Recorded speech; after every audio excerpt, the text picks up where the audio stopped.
naga daawanayo gebi ahaantiinba meel kastoo aad joogtaan mar kale kusoo dhawaada barnaamijkii Som TV ama Somali TV oo habeen walba oo sabtiya aad ka daawataan hawada saacadu marka ay tahay 8 ilaa 9 habeenimo. waxaan filayaa musigaasi inaad kusoo xusuusateen waayo badanna aanan dhigihiina kusoo dhicin marka aad dib u jalacdaan xusuustii hore banaadir iyo waliba berisamaadkii. Som TV Seattle Washington alaba waxaad ka daawataan 8 ilaa 9 habeenimo mar kale ayaan idinku hambalyeynaa dadweynaha reer Seattle ku dhaqano sidaad noo daawataan habeen walba oo sabtiya. waxaan filayaa la'aantiin inaan halkaas soo fariisanayn oo barnaamijka quruxda badan idin soo gudbineen. وهدي أن نقدر ونسان channel 77 ما تكون نوشيهين بس إذا كنت يعرفون أن نقدر ونسان channel 23 وعن فيلا يضدك أنا فرصة دوهلين إن يكون نقدر ون كريان قدك إنترنت كا أو يكدر ون كريان Som TV دوغ وعن فيلا يو إن هالك يجو مركا يكهلي كران ستوصة إنه جو مركا هود وجرا أما وحي نقدر ون كريان مركله إسكان TV دوغ وعن فيلا يو سجونا إن مركا نقدر ون كريان haddii dadweynaha ku nool magaalada Seattle Washington oo idin dhaafo waxaan filayaa in aan wardan dib ugu soo laabano hawada maalinta isniinta saacadu markay tahay 1 ilaa 2 duhurnimo. haddaba website-ka marka aad gashaan waxaan filayaa laba qaybood oo kamid ah waa halka ugu hooseysa iyo qaybta sare ee marka ugu horeysa aad click siisaan inaad ka arki karaysaan sida aan filayo idinkoo markaa si toos ah uga daawan karaya falaar qaasa ayaa halka ku taal oo iyadoo idin tilmaamaysa halkaad si toos ah uga daawan karaysaan waa halka haddaba indhihiina ay ku arkayaan oo aan filayo inay ka duwan tahay website-ka marka loo eego calaamadda sida gaarka aynu u leenahay ee Som TV dusha sare kaga taala.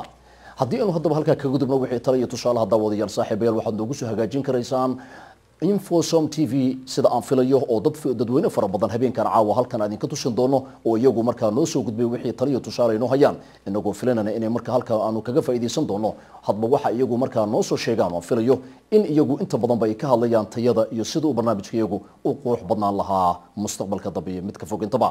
Som TV Seattle Washington alaba sida aad la socotaanba maalmihii tagay ama toddobaadkii inuu ka soo gudbinay daawadayaal saaxiibayaal waxaynu idin tusinay ama aad la wada socoteenba dood iyadoo markaa xasaasi ahayd oo dadweyne fara badan ay aad ugu dhignuuglaayeen halka ay ku dambeyn doonto iyo waliba waxa ku soo ziyaadi doona caaw waxaanu idin ciyaari doonaa barnaamij sida aanu toddobaadka horeba idin ballan qaadnay qaybta dambe ee dhig iyagu markaa dadka iyagu taageeraya General Maxamed Cali Samatar oo iyagu ku kulmay halka loo yaqaano Hotel River oo isagu u dhow magaalada Minneapolis ku yaala bildinka sida aadkay Soomaalidu degan tahay sidarna isagu markaa ku dhow dadka waxa iyagu isugu yimaadeen inay markaa taageero u muujiyaan Maxamed Cali Samatar inuu isagu ahayn dilaa dad Soomaaliyeed ku xasuuqay gobolada waqooyi galbeed sida warbixinta ku cad ha yeeshee waxaanu idin tusin doonaa caawa qaybta kale ee barnaamijkaasi. haddaba waxaa noo suurta gashay inaanu ka soo qaadano barnaamijka 2020 ama janalka ABC-ga loo yaqaano waraysi xasaasi ah isagu uu la yeeshay Baasha Yuusuf oo isagu ah ninka isagu markaa abaabulay iskuna dubriday dooda iyadoo markaa ka dhanka ah General Maxamed Cali Samatar. haddaba waraysiga ABC-da ayaanu caawa ku hormari doonaa oo markaa ay la yeelanaysay Baasha Yuusuf oo isagu ka hadlaya dhibaatooyinka uu geystay General Maxamed Cali Samatar iyo 6 qofood oo isagu dooda kula jira oo 3 kamid ah ay ku nooshahay Saudi Arabia hal kamid oo ku nool yahay Kuwait halka mid kalena uu ku nool yahay gobolada waqooyi ee Soomaaliya. haddaba doodaas ayaanu caawa ku hormari doonaa ama barnaamijkaasi ayaa qaybta koowaad noqon doona haddii ay biidmo waa kan barnaamijkii ABC-da iyo waliba Baasha Yuusuf. 53-year-old Baasha Yuusuf lives a quiet life outside Atlanta. He works as a computer technician, spends time with his friends, and enjoys the freedom of the open road. There is no country in the world like this country. No way. But sometimes late at night, Baasha wakes up and thinks he's somewhere else. I wake up and I sweat almost all night sometimes. Why? Because I'm scared. His nightmares bring him back to his native country, Somalia. It's the 1980s. Before the pirates. Before Black Hawk Down. A military dictatorship is waging an ugly civil war. And Baasha is one of the countless victims. Tens of thousands of civilians were killed. Thousands and thousands of civilians were being held in prison without any meaningful trial or access to justice. Baasha says he was part of a community group which cleaned hospitals and provided social services. Were you trying to overthrow the government? No. Were you using guns? No. We were just cleaning the hospitals and helping people. Then one day, Baasha says security forces under the command of this man, General Mohammed Samantar, the Minister of Defense, arrested him and subjected him to repeated torture. They claim Basha's community works were actually rebellion. What they did was they tied my hands to my legs and they waterboarded me and put me some kind of electric shock. So they were trying to pretend to drown you with water? Yeah. And they were using electric shock under your arms? Under my arms, yeah. And that was just the beginning. Basha spent 6 dark years in solitary confinement in a windowless cell. The worst torture that a person can take is isolation. So the electric shock and the drowning, that was easier to deal with than being put in prison in solitary? That was much, much easier comparatively.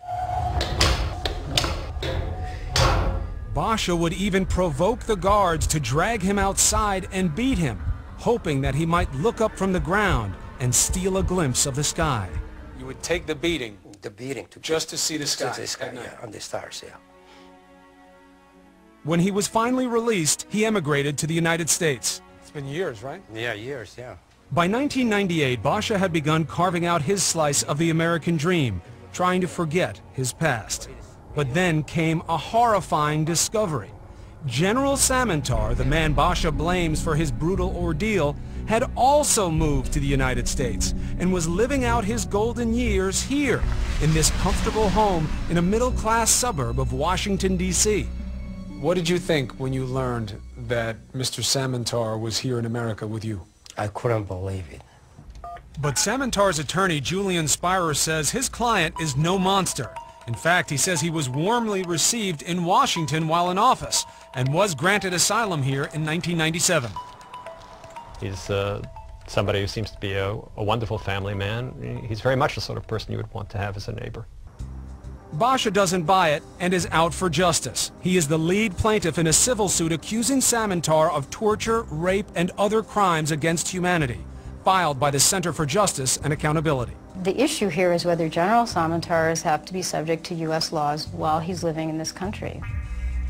And Samantar is not the only controversial emigre to hit American shores. The CJA has spent years trying to hold alleged war criminals accountable here for what they did there. Among them, a Serb prison guard who turned up in Georgia, an ex-colonel from El Salvador who'd moved to Tennessee, and a former Haitian colonel who was discovered only after he'd won the Florida lottery. How many are there out there who may have had a hand in something horrible in the government of some other country? The best estimate I've seen is that there's about 1,000 in this country. 1,000 in the United States? Yes. General Samantar was out getting medical treatment when we came to his house, but his family stands by him. Oh, he's a good guy, mild-mannered. You know, he's very sickly right now because he's on the dialysis, but... Others in the neighborhood were less supportive. It worries me because he lives right up there. If the guy's living there and he did those things, you know, definitely he shouldn't just be living free here in the United States. But these cases aren't simple. Samantar's legal team is going all the way to the Supreme Court, trying to dismiss the suit against him. Now, is it the position of your client that those atrocities did not happen? Oh, I don't think that it is. It's that he had no responsibility for them.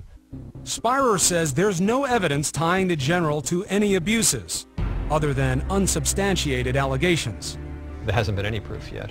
At this point, these are strictly